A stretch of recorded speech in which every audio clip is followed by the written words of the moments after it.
Have you ever had a time where you thought you were going to die? Oh, yeah. What? Oh, yeah. Let's hear it. Well, I didn't think I was going to die, but I should have died. Oh, no. Same thing. I was racing my brother home from a convenience store, and we used to always race home. We lived on a busy street, and then our house was, you had to cross the busy street and go up this driveway, and my brother was just older and he was stronger, so I'd always do better than him getting to it, but then we had to wait for the traffic, and then he would beat me up the hill. So we were racing home. I was like, I know what I'm going to do. I'm going to look over my shoulder, make sure nobody's coming, you know, and then I'll cross the street before him, then I'll be fine. So that was my thing, and I was so focused on doing it. I looked over. I swear to God, I thought I looked. Yeah. There was nobody there. I went right in front of this guy driving a Jeep, and all I heard was, and next thing I was like upside down. And I remember seeing the bumper. It's weird, the vivid snapshot. Sure. The tire, the bumper, and I felt the heat of the engine.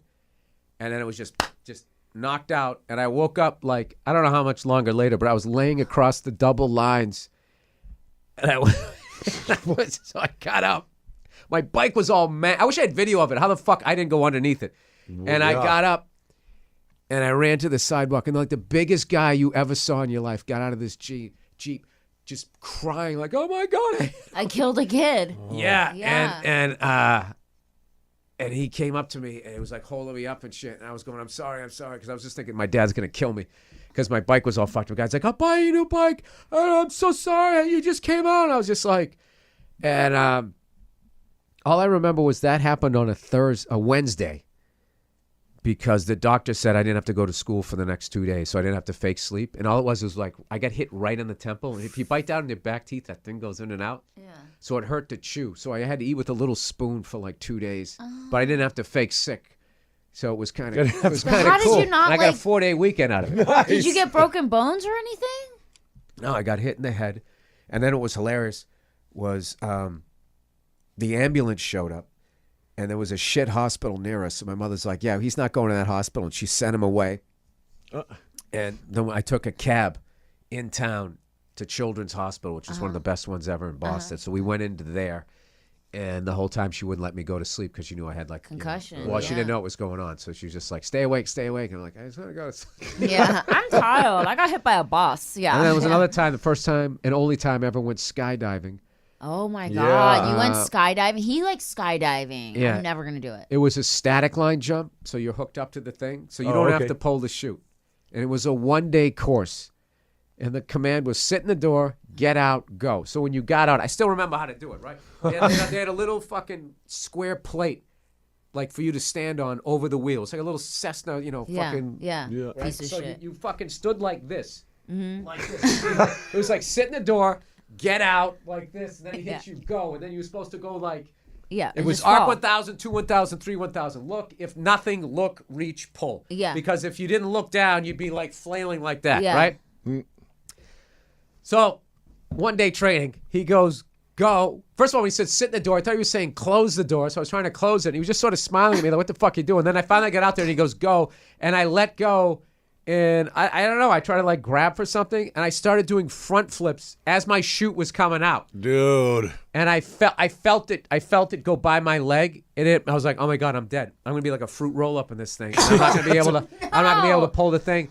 And somehow I was so lucky. It just flipped around and you got. I have no fucking Oh idea. my And I just had it. God. Pepperell, Massachusetts, at that airport up there. So I was fucking. I would shit my pants. So the thing was too was hilarious Shit. was they like had shit would be in my pants. when you had to pull the toggles, they go make sure you pull them all the way down to your knees, right?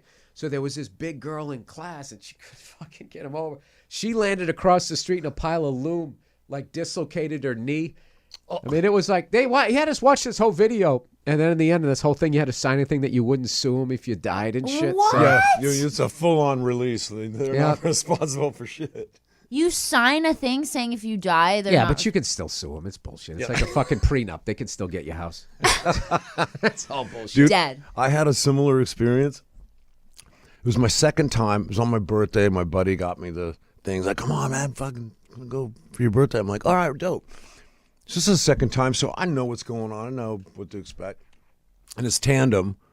The instructor's on my back. We're out there. Okay, we're 10,000 feet. Jesus Christ. That's high as fuck. It is. I know, right? Yeah, one, two, three. Okay.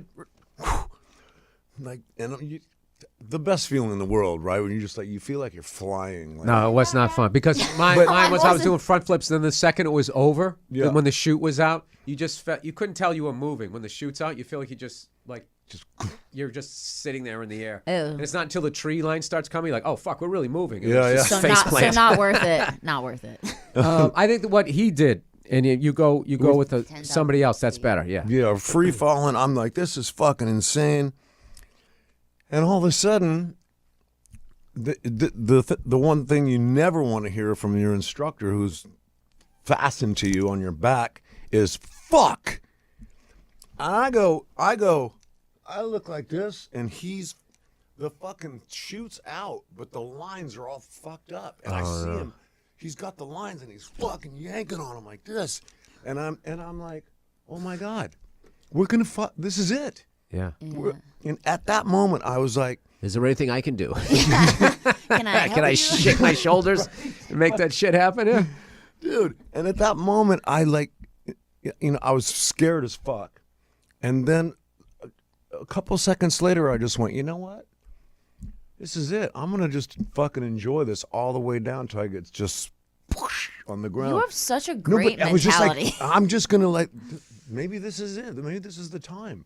But I'll never forget that. You never want to hear your instructor That's pretty say, impressive "Fuck." that's where you went mentally. Because I had a buddy of would mine. not do that. I had a buddy of mine that happened to another comedian. And he was on the ground crying in the fetal position afterwards for I don't know A how many day. minutes. Because what happened with them, the same thing happened where the guy went, oh, fuck. And he looked back like that too, as the guy looked back, which fucked up their balance. And then they started spinning.